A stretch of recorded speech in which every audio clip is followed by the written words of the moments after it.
Charan! Nakaligo na po si Maring Berna ninyo. Oh, nabisbisan ang sagbutan. Huy! Kulbaan.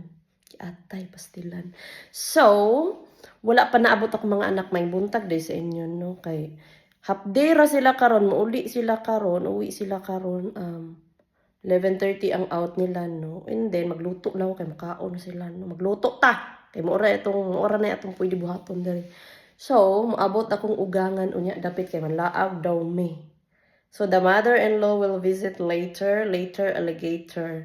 So, but there is no video and picture because it's bawal. We need to respect their privacy, you know.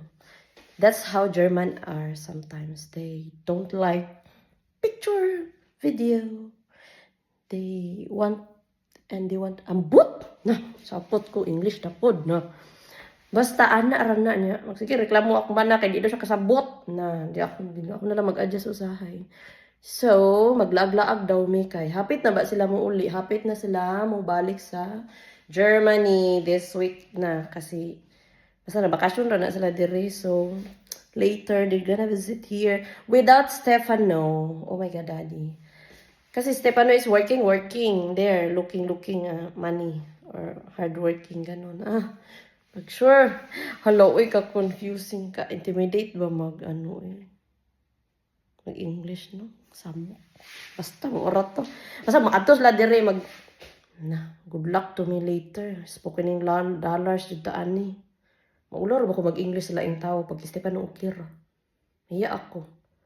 Pero dili jud siya ganahan picturean o video-videohan siya. Ayaw niya ng ganun. No, it's not allowed. Because basta, we need respect is the key. Ala, kahayag sa kunaw mo na, itsura sa kunaw og walay ko ano. Walay makeup ni, serum la akong ibutang no.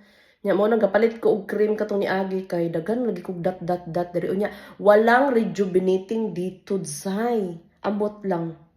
Di ako sure kung mayroon dito pero wala akong nahanap kay nagbili na lang ako ng ibang product.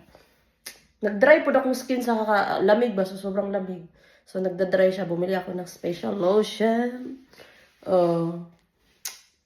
Ulor ba ako mag-mahiya? Man ako mag-English sa mama ni Stefano. Nya, dili pa dyan kaayo mag-English, no? Na, bot na lang, kaya mukat yun niya. Basta, mo oras to, bye.